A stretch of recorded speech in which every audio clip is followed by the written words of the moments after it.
Hey America, Chef John, Ghetto Gourmet. And as I usually do in the beginning of the month, I go get myself a ribeye. This month I might have two. I got $90 on my card, basically 70 of it to play with. I need to keep up on my milk staples and my veggies, so I'm going to keep 20 for near the end of the month. But we are going to do some pretty amazing things this month. And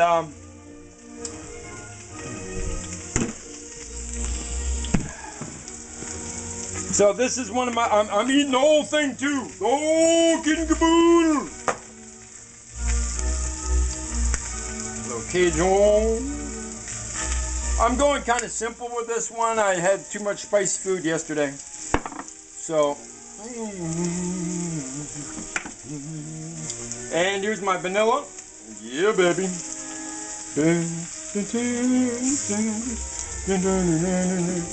Don't knock it till you try it. Most amazing flavor ever. Ah, I can smell it coming off there now. Also, I got baked potato in the microwave. I might make up a little mixed salad.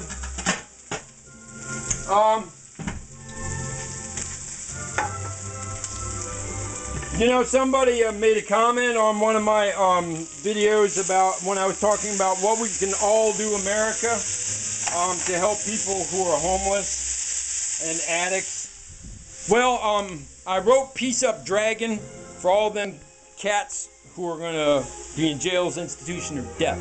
All right, I wrote it for the percent that don't make it through NA, that don't make it through MRT. Moral recognition therapy is what it's called. For the people who've gone through drug court and who can't make it, people who keep going back to prison. That's why I wrote Peace Up Dragon. This is for the G's. This is for the cats who want to find a better way. All right. But like I said, I was talking about homelessness, man. Okay, so in '96, I was homeless when I first got here. After a short bit, had two jobs and got offered a good job, and I was a manager of a restaurant, and then the guy bailed on me, and I quit my other jobs and wound up homeless. And so I'm dating a lady at the same time.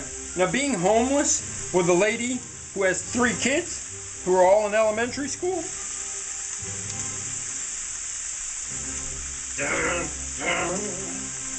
All right, that's pretty.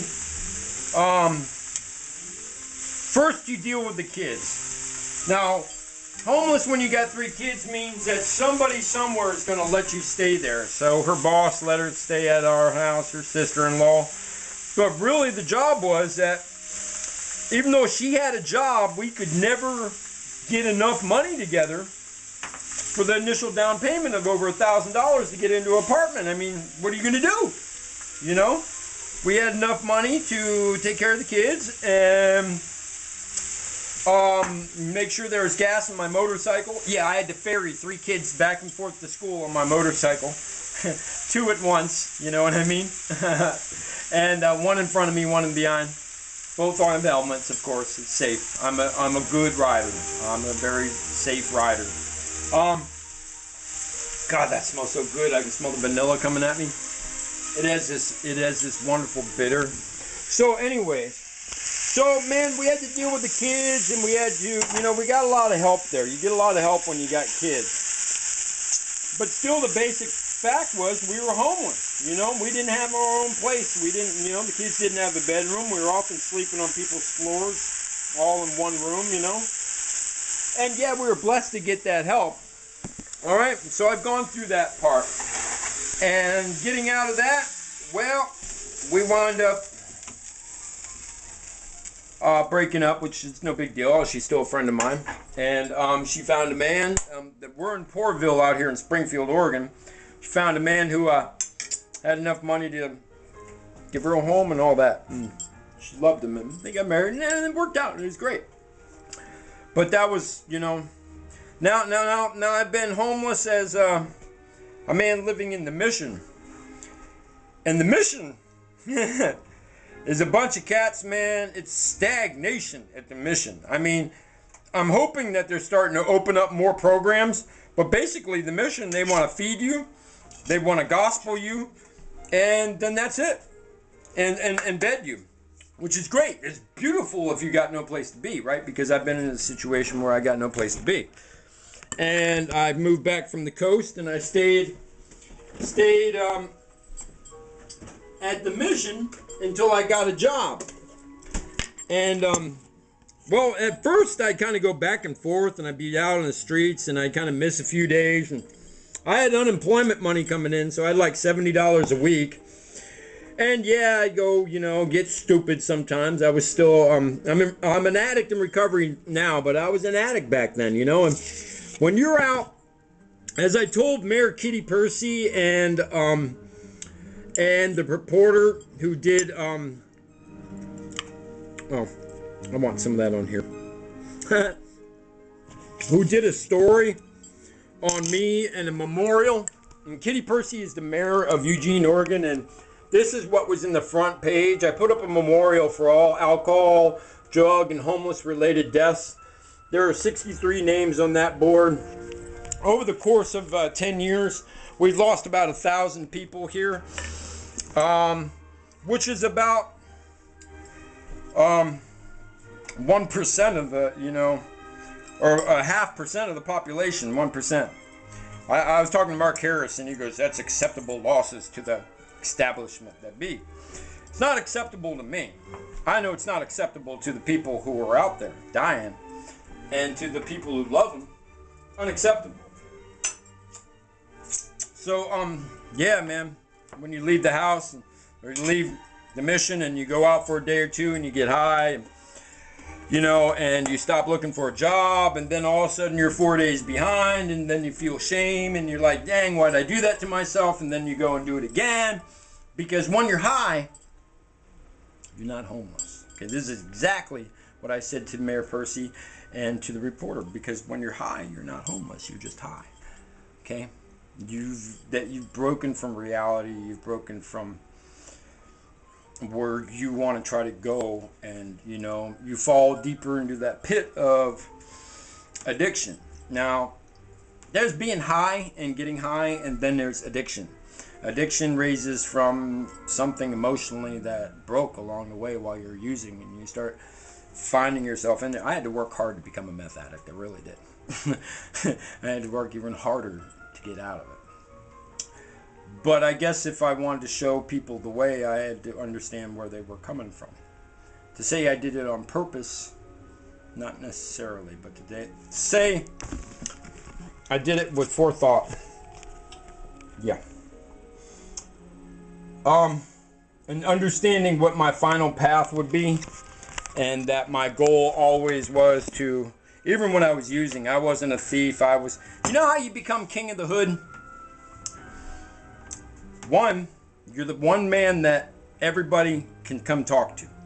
Two, 16-1 fights in 1 year, and the one loss I count is because I let him get up. My girl was going nuts, and he pulled a gun on my back, but I walked away. No, obviously I didn't get shot, right? And the third thing is you have no money, all right? Because that way the girls can talk to you. All right, no, I'm talking about the girls. All right, you sisters, you know who I'm saying to. And if you got no money, and all you got is power and wisdom, then the girls can talk to you. So I was able to communicate with everybody, and that's how you become king of the hood for a little while. All right. So yeah, I was homeless as king of the hood. Oh, I became Uncle Thor then to a lot of the street kids. So I was not just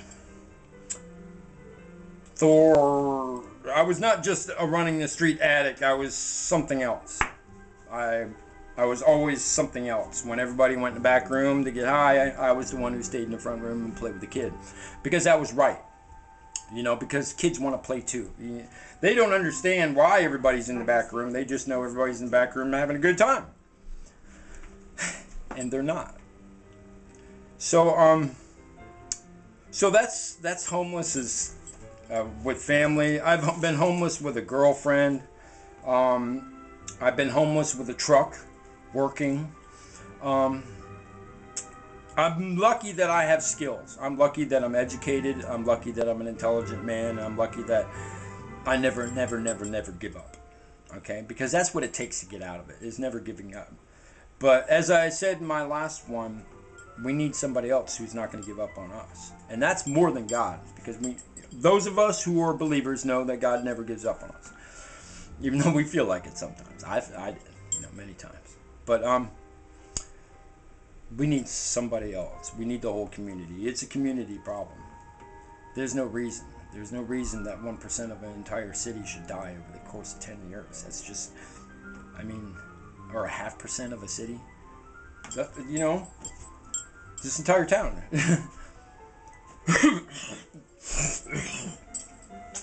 So excuse me very much for doing that. Spitting. So look, listen to my other one, What We All Can Do, America. And just a lot of us out there with skills. I'm willing to help anybody who's willing to help themselves. But if they don't take the first step, I'm not going to help them. And if they don't keep fighting, I'm not going to help them. But if somebody keeps working hard and keeps coming back and keeps wanting to go somewhere else, wants to go back home, is what I tell all the girls and all the brothers. And it's like, as soon as you make that first step, when you're homeless or an addict, as soon as you turn around and say, I want to be better. I deserve to be better.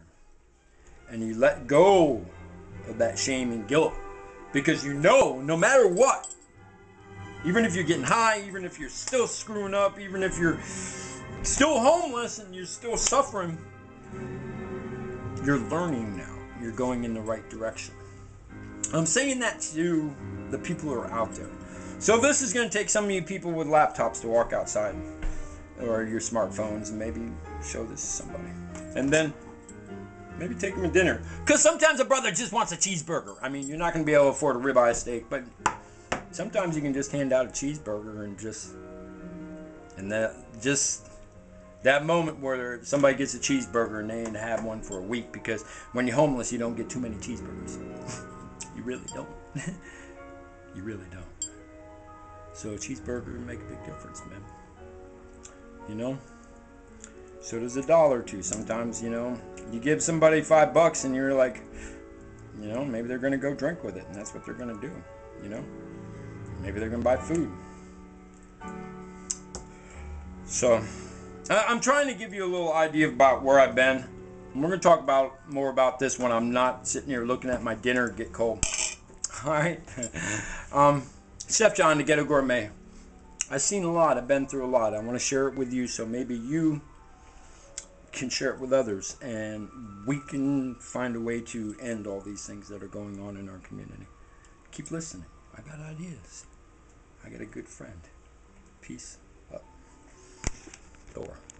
Oh, yeah, Chef John, the Ghetto Gourmet. All right, guys. Loves for you, America. Peace.